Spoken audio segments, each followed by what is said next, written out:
All right. I'll draw now. So what's this organism here? What's its N number?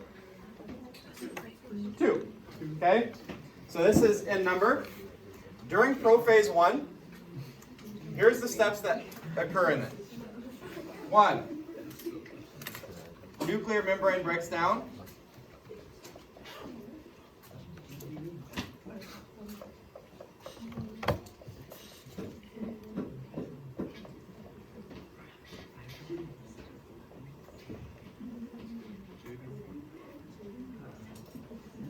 Homologous chromosomes pair up.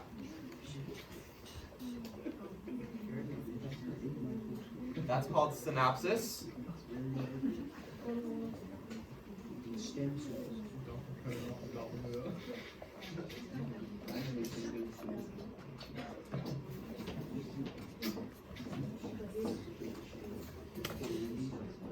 And they're going to exchange parts called crossing over.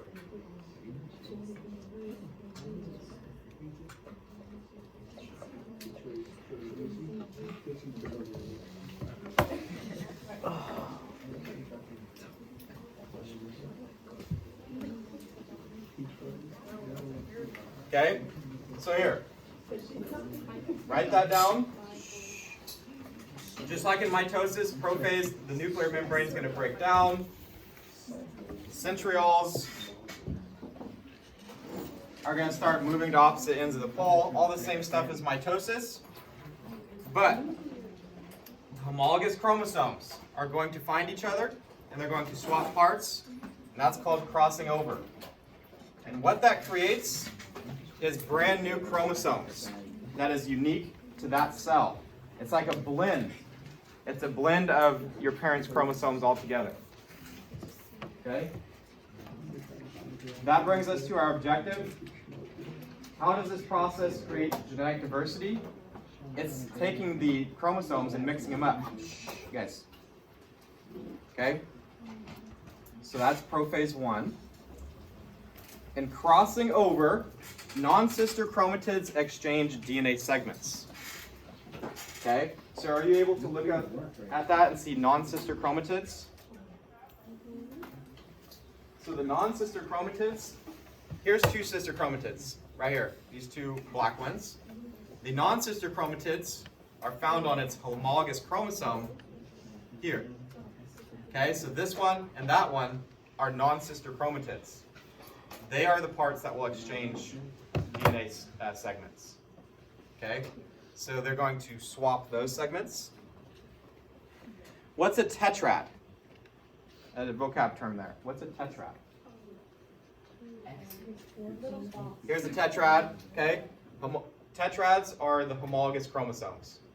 Okay, so that one and that one forms a tetrad. There's a tetrad. Okay, how many tetrads would a human cell have during prophase 1? 23. You'd have 23 tetrads.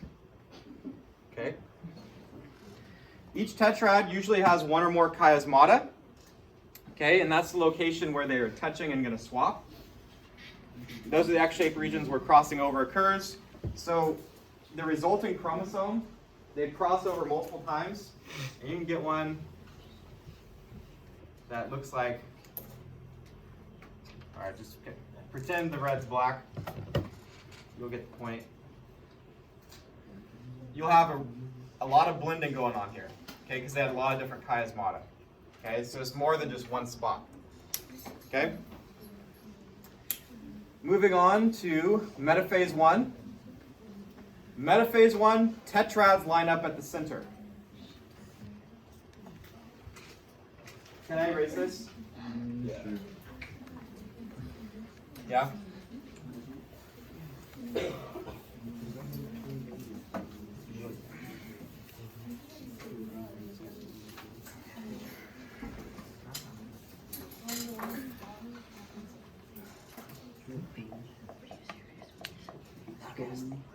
Phase 1.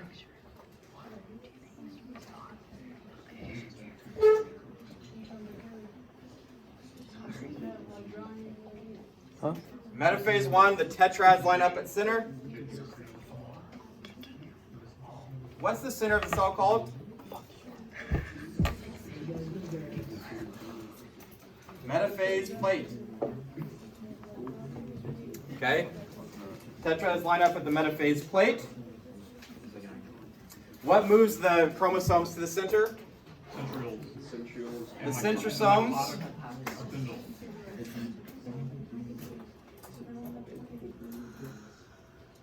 Okay, so the microtubules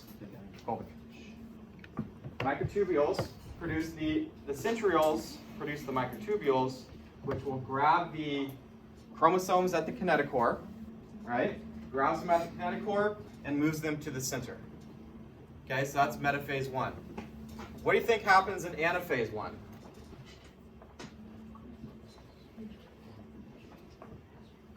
Anaphase 1.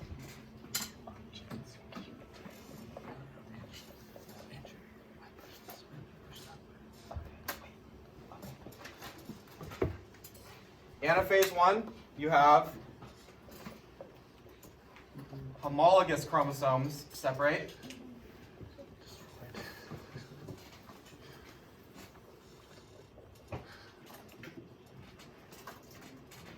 Okay, so we're pulling apart the homologous chromosomes. What happens next? Telophase and Are you homologous? Yeah, I still don't understand. Okay, so this will clear it up. Okay, so say here's a human cell. Okay, and I'm going to draw metaphase 1 here. We have 23 chromosomes, right? Yeah. Yes. 23 pairs.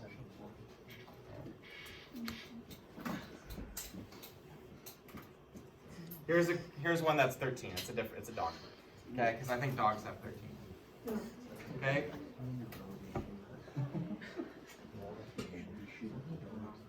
So this would be metaphase 1, because we see that homologous chromosomes are at the center. This is chromosome pair 1 from the dad. This is chromosome pair 1 from the mom.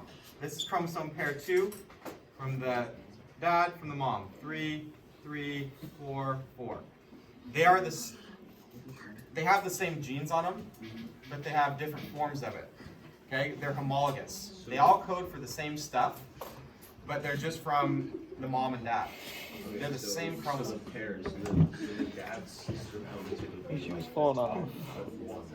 So she's a man one, and then the mother sister chromatin would be black pair 1, and then so what would make them homologous is the fact that they're both right? Yeah, exactly. They're homologous because they code for the same stuff. They're the same structure. They have the same genes all up and down them, but they have your dad's specific genes. This one has your mom's specific genes. They're homologous. They're the same. Okay. Okay. Okay. So telophase 1, you have the opposite of prophase, right? So telophase 1.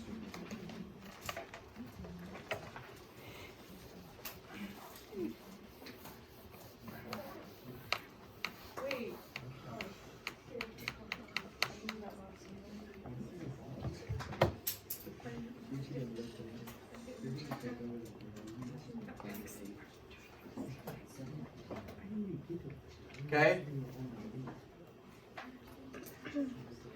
Telophase 1, this is the stuff that's going to happen. Each half has a haploid set of chromosomes. Each chromosome still consists of 2 sister chromatids. Okay? So we haven't pulled them apart yet. Okay? We haven't pulled them apart. Yeah? Isn't it supposed to be a peanut shape? Yes, it is. So you're right. There. That's better. It's very, very early telophase. Cleavage furrow is just starting. That changed the entire what I was viewing. See? Now it makes It sense. changed everything for me. Now it makes all sense. clicks. Okay? So in animal cells, a cleavage furrow forms. In plant cells, a cell plate forms. That's from mitosis. Okay? I'm going to go back to this one here. Okay. Here's what we need to know. Here's the picture. Prophase 1. Everyone pay attention, please. Nuclear membrane is going to break down so we can have access to the chromosomes. Crossing over occurs. Metaphase 1. Homologous chromosomes line up at the cell's equator, the metaphase plate. Anaphase 1. Homologous chromosomes are pulled apart. Telophase 1. The nuclear membrane is going to start to form again. The centrioles are going to move back to where they go. And now they're going to enter the next stage. Cytokinesis is going to occur, and we're going to wind up with 2 cells. I'm going to go to the next picture. Okay, so here they enter. We just finished meiosis 1. Now we're going to enter meiosis 2. Okay, guys, please stop talking. Prophase 2, nuclear membrane is going to break down.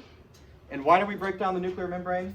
So split the chromosomes. Yeah, we have to have access to the chromosomes. Okay, so that's why it breaks down. And how does the nuclear membrane come back? It just knows when to form. Oh, it's They're phospholipids, and the phospholipids will form around the chromosomes after it splits. after it splits Magic. because it repairs itself. Magic. Imagine, like, you just waited, like, oh, and there's the membrane again, and I was like, where'd it come from? Yeah, they go around the chromosomes. Metaphase 2. Here's the difference. Homologous chromosomes are not at the cell's equator again. They're not there. They're just the chromosomes. Okay, so you just have one line of chromosomes. Anaphase 2, sister chromatids are pulled apart.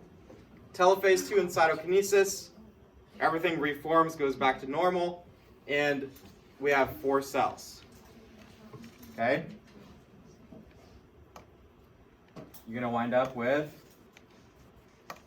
4 cells. Okay? 1, 2, 3, 4 haploid daughter cells that are genetically unique. Okay? So we have, you notice how they have different colors from crossing over. That's going to increase genetic diversity and also independent assortment, which I'll go over later. So comparison of mitosis and meiosis. There's a table for this. I'm going to zoom in. DNA replication occurs during interphase. It occurs during interphase here too. Number of divisions. Mitosis has 1. Meiosis has 2. Mitosis, synapsis does not occur. Why does synapsis not occur in mitosis? Because they're identical. They're not the homologous chromosomes swapping parts. Crossing over does not occur in mitosis. So synapsis, they're not going to come together and swap parts. Okay? Number of daughter cells produced, 2. Meiosis produces 4. Mitosis produces diploid cells. Meiosis produces haploid. What's the role of mitosis? Those cells, whatever cell it makes. Skin cells do skin cell things. Liver cells doing liver cell things. What about meiosis? They make egg and sperm. Okay? So that's what that is. Almost there. So that's where we're going to stop actually. I said 70, but there's actually 68. Okay? So, on page 89, One more. or slide 89, What's on slide 16? you guys need to know this. This is the main parts of this chapter.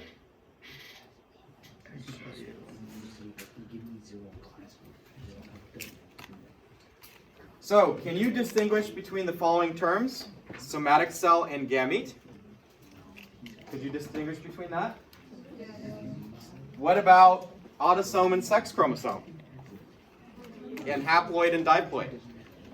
You can distinguish between all of those. Okay, next one. Describe the events that characterize each phase of meiosis. So you need to know what's occurring during each phase. Describe 3 events that occur during meiosis 1, but not mitosis. What's one thing that occurs during meiosis? Crossing over. What else? What's another difference? Synapsis. What's another one? There's Homologous chromosomes line up at the cell's equator. That only happens in meiosis, okay, because you have those extra chromosomes. And lastly, name and explain the 3 events that contribute to genetic variation in sexually reproducing organisms. Yeah, So is there no interphase in meiosis? there is. There is? Yeah, it depends on the cell. Okay. Okay, some cells can live in the interphase just for a little bit, then they'll carry on to the second phase, but it's very short-lived. It usually just goes right into meiosis 2. So the 3 events, the first one, and then I will go away. Okay? Yeah, and you guys just, someone take over for me. Michael. What do you think contributes to genetic diversity? Homologous. So first, fertilization. It's called Ribulus myphos. random fertilization. 2. What else? What happens in prophase 1? What happens in prophase 1? Crossing over.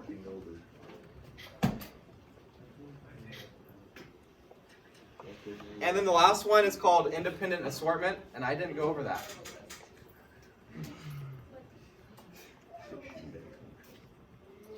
But I want you to look into that when you answer these questions.